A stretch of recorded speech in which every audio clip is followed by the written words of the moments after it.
بہنوئی کو اتنا مارا بے ہوش ہو گئے. آخر عمر جوان آدمی تھا, میدانوں میں لڑتا تھا, عورتوں پہ تو کبھی ہاتھ نہیں اٹھایا. یہ پہلا موقع تھا. عمر غصے میں چرپائی پہ بیٹھے, عمر کے ضمیر نے اس کو جھنجھوڑا کہ تجھے شرم نہیں آتی اپنی بہن کو مارتے ہیں, کمزوروں کو مارتے ہیں, تو مرد ہے. اور پھر اندر کا ضمیر بولا کہ جس بہن نے کبھی اونچی آواز نہیں نکالی وہ کون سی چیز ہے جس نے آج اس کے اندر اتنی دلیری پیدا کی ہے. اور کچھ سن اور کچھ بول, مذاکرات کا طاقت استعمال نہ کر, دنیا کا تجھے اچھا نہیں کہے گی. اب عمر کا دل نرم ہوا, بہن کا خون جب دیکھا کہنے لگے اچھا ایک بات سن, مجھے بھی وہ دکھا جو کتاب تم پڑھ رہے تھے. اب وہ سمجھ گئی کہ حالات چینج ہو رہے ہیں. فوراً حضرت خباب جو بہت ہی غریب آدمی تھے ان کو سامنے کر دیا, کہا کہ یہ چند ورقوں پہ لکھا ہے, یہ ہمیں پڑھا ہے. کہا کہ مجھے بھی دکھاؤ. بہن نے کہا نہیں, یہ قرآن پاک ہے, عمر نہ پاک ہے, پہلے غسل کرے گا پھر تجھے پڑھ کے سنائی جائے گی. آج پہلا موقع ہے زندگی کا, بنجر دل ہے اور آج اس میں سرابی آنے لگی ہے, وقت برابر آئے. اور عمر بیٹھا کہنے لگا غسل کیا سناؤ. اب خباب بن عرب قرآن پڑھتا ہے, سورہ طٰہٰ پڑھتا ہے, اور جب یہ جملہ ہوتا ہے اننی انا اللہ, کہ میں ہی اللہ ہوں, اور جو یہ جملہ بولا عمر دھاڑے مار کے رویا. اس نے کہا اے بہن اب دیر نہ کر, عمر کو حق سمجھ آ گیا ہے, اٹھ مجھے نبی کے دربار میں لے جا. اور میں آج دنیا کو بتانا چاہتا ہوں کہ عمر سر لینے کے لیے جا رہا تھا, اب قیامت تک سر محمد کے قدموں میں رکھنے کے لیے جا رہا ہے. ابو جہل انتظار میں تھا کبھی رپورٹ آتی ہے, مجھے بتاؤ ہدایت دینے والا کون ہے؟ ابو جہل اپنے انتظار میں ہے کہ ابھی رپورٹ آئے گی مسلمان مذہبی فارغ. اللہ کہتا ہے یہ تو تیری تدبیر ہے, ہماری تقدیر کچھ اور ہے, تم دیکھنا میں کرتا کیا ہوں. اب عمر یہاں سے نکلے, 3 دن پہلے حضرت حمزہ مسلمان ہوئے, دار ارقم میں بیٹھے. ایک صحابی ہیں, ان کے گھر میں چھپ کے نماز ہے, کنڈی لگی ہے, کوئی دروازہ کھٹکھٹا ہے, پوچھتے ہیں تم کون ہو. ویریفیکیشن کے بعد بندہ اندر جاتا ہے تاکہ کہیں نبی پہ حملہ نہ ہو. توجہ رکھیے گا. اب جب عمر کو جاتے ہوئے دیکھا کہ ساتھ فاطمہ ہے, سعید ہے, خباب ہے, یہ, اور عمر کے ہاتھ میں تلوار ہے, اور اسی طرف جری اور بہادر ہے, اور جب جاتے ہوئے دیکھا ابھی تک ان کو پتا نہیں تھا کہ کیا ہوا ہے, لیکن وہی کے بندے نے دیکھ لیا, یا رسول اللہ عمر آ رہے, تلوار ہاتھ میں, اوپر نیام نہیں, تیور ماتھے پہ ٹھیک نہیں ہے, لگتا ہے حملہ کرنے آ رہے. حضرت حمزہ نے کہا پریشانی کی ضرورت نہیں, یاد رکھو اچھے ارادے سے آیا تو ویلکم کروں گا, برے ارادے سے آئے اسی کی تلوار سے اس کا سر فضا میں اڑا دوں گا. ہم نبی کے غلام ہیں, ہم جان بچانے والے نہیں, ہم جان دینے والے لوگ ہیں. وہ ہم سے گزرے گا وہ نبی تک پہنچے گا, ڈرنے کی کوئی ضرورت نہیں. آخر دروازہ کھٹکھٹا, حضرت حمزہ نے کھولا. حضرت حمزہ کا بھی لمبا قد تھا, بڑے دلیر آدمی تھے, 3 دن پہلے مسلمان ہوئے, میرے نبی کے چچا بھی ہیں, رضائی بھائی بھی ہیں, اور دوست بھی آپس میں. خلاصہ یہ نکلا, جب دروازہ کھولا حضرت عمر نے کہا میں رسول کو ملنا چاہتا ہوں. یکدم اندر گئے, میرے نبی کھڑے ہو گئے اور کہا کہ عمر کب تک ہمیں ستاؤ گے؟ کہا کہ آج ستانے نہیں آیا, آج محمد کا غلام بننے کے لیے آیا.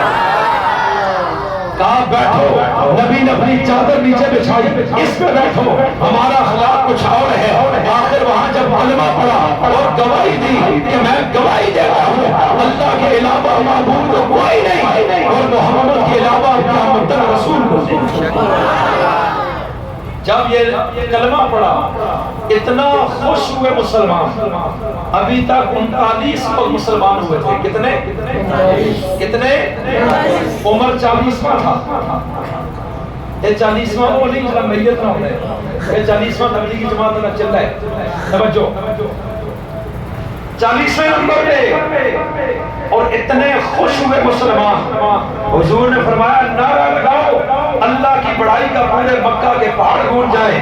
آج عمر نے جب کلمہ پڑھا مسلمانوں نے نعرہ مارا, پورے مکہ میں اللہ کی توحید کی صدا بلند ہو گئی. وہاں آواز پہنچی یہ شور کیا ہے؟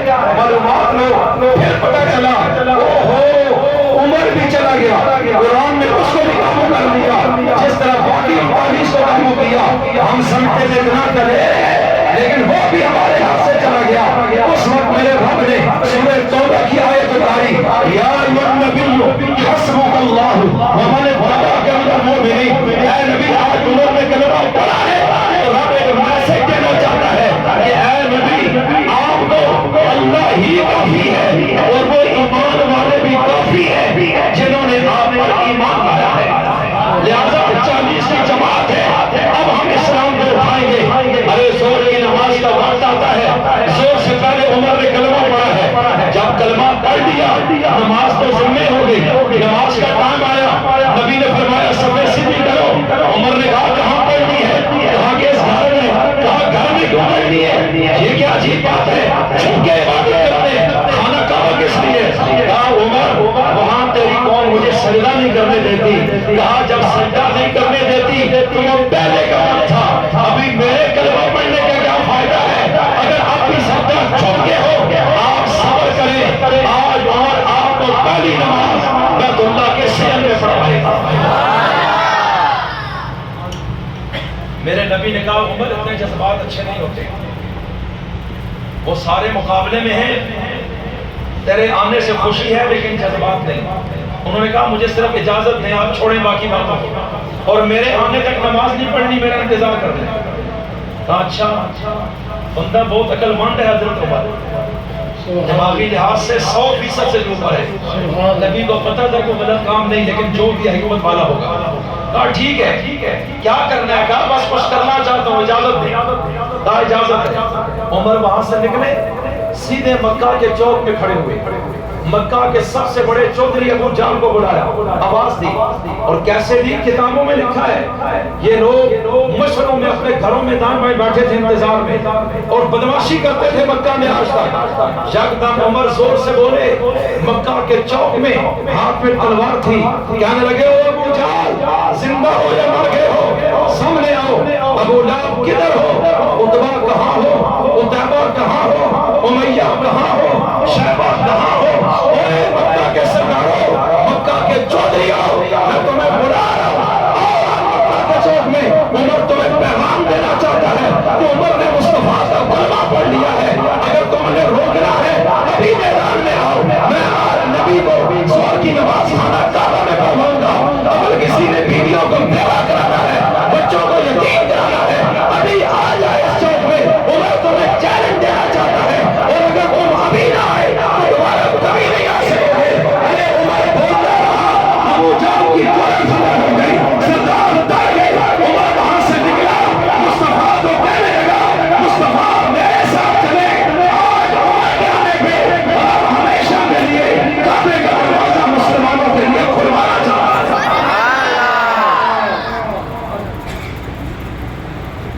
آج سے یہ توحید گھر سے نکل کے کعبہ کے سین میں آئی. سبحان اللہ. ویسے تو نہیں, میرے نبی نے فرمایا کہ جب عمر قیامت کے دن اللہ کی بارگاہ میں پیش ہوں گے حساب کے لیے, یہ اس کائنات کا پہلا شخص ہوگا جس کو اللہ خود کہے گا عمر میں رب تجھے سلام پیش کرتا ہوں. یہ کوئی معمولی چیز نہیں ہے. حضرت عمر سے حساب کوئی نہیں ہونا, میرے نبی بازو سے پکڑ کے کھڑا کریں گے, حساب دو. جو یہ پیش ہوں گے, حدیث میں آتا ہے اللہ کہے گا السلام علیکہ یا عمر, عمر تیرا رب تجھے سلام پیش کرتا ہے. کہا اس سے حساب لو, جاؤ بغیر حساب کے سلام مارو جنت میں چلے جاؤ, کوئی حساب نہیں. بھائی عظمت اس کتاب میں, کس میں, کس کتاب میں, سارے بولو. کہا نبی گھر سے نکلے, 2 لائنیں بنی, ایک لائن کے آگے عمر, دوسری لائن کے آگے حمزہ. حمزہ کو کہا تلوار یوں اٹھا کے رکھنی ہے, چھپانی نہیں. خود بھی تلوار یوں آگے رکھی, اور یہ جو مسلمان تھے 40 20 کہا کہ آدھے میرے کمر کے پیچھے, آدھے حمزہ کے پیچھے, اس طرح لائن ہوگی تاکہ کوئی آئے تو پہلے ہم 2 شیر اس کو قابو کریں گے, اور رسول دونوں لائنوں کے درمیان ہوں گے. ادھر سے بھی ہم نے ان کا پہرا دینا ہے, توجہ رکھیے. اور اسی انداز میں عمر اور حمزہ صحابہ کی قیادت کرتے ہوئے بیت اللہ کے صحن میں پہنچے, اور عمر نے آج اسلام کو گھر سے نکال کے خانہ کعبہ کے صحن میں پہنچا. اور یہ وہی عمر ہے جس نے صرف قبلہ خانہ کعبہ ہی کو نہیں کھلوایا، جس نے قبلہ اول کو بھی آزاد کروایا۔ میرا نبی دو قبلوں کا نبی ہے اور عمر دو قبلوں کا فاتح ہے۔ اس لیے فرمایا میرے بعد اگر کوئی نبی ہوتا عمر بن خطاب ہوتا۔ یہ کوئی معمولی چیز نہیں، اور اس لیے فرمایا کہ عمر جس راستے سے گزرتا ہے شیطان وہ راستہ بھی چھوڑ جاتا ہے۔ اللہ تعالیٰ ہمیں حضرت عمر سے سچی محبت نصیب فرمائے۔ تو میں عرض کیا کرنا چاہتا ہوں، توجہ، کہ قرآن کریم نبی پڑھتے ہیں دلوں پہ اثر ہوتا ہے، لوگ نبی کے قریب آتے ہیں۔ یہ آسمانی پانی ہے وحی کا جو دلوں پہ لگتا ہے، اور کئی لوگ تو مقابلے میں آئے اور کئی نبی کے ساتھ کھڑے ہو گئے۔ دلوں کی زمین کی کیفیت کے مطابق رزلٹ آ رہا ہے، اور جو مقابلے میں ہے وہ بھی شدت میں ہے، اور جو ساتھ ہے وہ بھی بڑی شدت میں ہے۔ مکہ کا ماحول گرم ہوتا رہا، آخر کار نبی پڑھتے رہے۔ پھر ایک دن مکہ کے پارلیمنٹ ہاؤس میں انہوں نے ایک میٹنگ کی ہے جس کو رب نے پارہ 24 میں خود بیان کیا ہے، اور وہ کیا ہے کہ سارے سردار بیٹھے، انہوں نے کہا جب تک یہ قرآن نہیں آیا تھا مکہ کا ماحول کوئی خراب نہیں تھا، جب سے یہ کتاب آنی شروع ہوئی اس وقت سے مسئلہ کھڑا ہوا ہے۔ ہم نے پورا زور لگایا وہ شخص قرآن سنانا بند کرے، وہ باز نہیں آیا۔ ہم نے لوگوں کو مارا کہ وہ سننے کے لیے نہ جائے، وہ بھی باز لوگ آئے۔ ہم نے بائیکاٹ کیا ہے، وہ باز نہیں آئے۔ ہم نے عمر کو بھیجا ہے مارنے کے لیے، وہ خود ان کے قدموں میں گر گیا ہے۔ ہم نے ابو طالب سے دبو ڈلوایا، ہم کامیاب نہیں ہوئے، لہٰذا اب ہم عمرت کے ساتھ ایک فیصلہ کرنے لگے ہیں۔ مکہ کے دار الندوہ پارلیمنٹ ہاؤس میں سارے قبیلے جمع ہوئے، سردار جمع ہوئے کہ اس پہ ہم سب نے اتفاق کرنا ہے، اور اس میں اپنے خداؤں کی قسمیں اٹھائی ہیں۔ اللہ دلوں کا حال جانتا ہے، اس نے اپنے نبی پر وحی اتار کر وہ اندر کی خبر لوگوں کو بتا دی۔ پارہ 24 میں ہے وقال الذین کفروا لا تسمعوا لهذا القرآن والغوا فیہ لعلکم تغلبون، کہ کافروں نے یہ فیصلہ کر لیا ہے کہ ہم اس قرآن کو سنیں گے نہیں، اس کو بائیکاٹ کرنا ہے، کوئی بھی نہیں سنے گا، اس لیے کہ جو سنتا ہے اس کو ہوش کو نہیں رہتا، اس لیے خود کو سننا کسی نے نہیں، تمام قبیلوں کا اتفاق ہے۔ تو پھر سوال یہ ہے تم نہیں سنو گے تو جو باہر سے آ رہے ہیں مکہ میں خانہ کعبہ میں حج کے لیے تجارت کے لیے، یہ ان کو مل کے سنائے گا تو وہ کلمہ پڑھتے جائیں گے، اور جب کل پائے کے لوگ کلمہ پڑھیں گے اتنا بڑا جتھا ہوگا یہ مکہ بھی تم سے لے جائیں گے۔ انہوں نے کہا اس کا اگلا حل یہ ہے وَالْغَوْا فِيهِ لَعَلَّكُمْ تَغْلِبُونَ، کہ چند نوجوان ہر وقت اس نبی کے پیچھے ہوں گے کہ جدھر جائے گا وہ پیچھا کریں گے، کہ جہاں سنائے گا وہ اتنا شور کرے کہ قرآن کی آواز سمجھ کوئی نہ آئے۔ اس لیے ہمارا فیصلہ ہے کہ قرآن سننا بھی نہیں ہے، قرآن سننے دینا بھی نہیں ہے، ہم نے قرآن کا راستہ روکنا ہے، مسئلہ محمد کا نہیں ہے، مسئلہ اس کتاب کا ہے۔ اس کتاب نے ہمیں تباہ کر دیا ہے، اس کتاب نے ہماری نیندیں اڑا دی ہیں، اس کتاب نے ہمارے گھروں میں زلزلہ طاری کر دیا ہے، اس کتاب نے ہمارے خداؤں کو زمین بوس کر دیا ہے، اس کتاب نے غلاموں کو جری بنا دیا ہے، اس کتاب نے عورتوں کو بہادر بنا دیا ہے، اس کتاب نے کمزوروں کو طاقتور بنا دیا ہے، اس کتاب نے مسلمانوں کو اکٹھا کر دیا ہے۔ اس لیے جب تک یہ کتاب ہے تو ہم زمین میں پھسلتے چلے جائیں گے، اور اگر اس کتاب کو ہم دباتے ہیں تو پھر ہماری چوٹلاٹ نہیں باقی ہے۔ اس لیے کہ جو سنتا ہے اس کے اندر ہمارا خوف نہیں ہوتا، وہ ایک خدا سے ڈرتا ہے۔ ہمارے غلام ہیں، ہمارے سامنے پڑ جاتے ہیں، بلال ہمارا غلام تھا لیکن جب قرآن سنا ہے تو امیہ نے مار مار کے پاگل کر دیا، لیکن بلال چوری کو دبا بیٹھا، نہ قرآن کو چھوڑا ہے نہ خدا کو چھوڑا ہے۔ اس نے کہا اپنے آپ تجربہ نہیں کرنا، اب آخری فیصلہ ہے کہ نہ قرآن سنیں گے اور نہ قرآن سننے دیں گے۔ وہ لوگ اب نبی کہتے ہیں رب تیرا کیا فیصلہ ہے اس مسئلے میں؟ اللہ کہتا ہے ہمارا بھی ایک فیصلہ ہے۔ وہ کہتے ہیں ہم روک کے کامیاب ہوں گے، ہم بھی کچھ بتانا چاہتے ہیں۔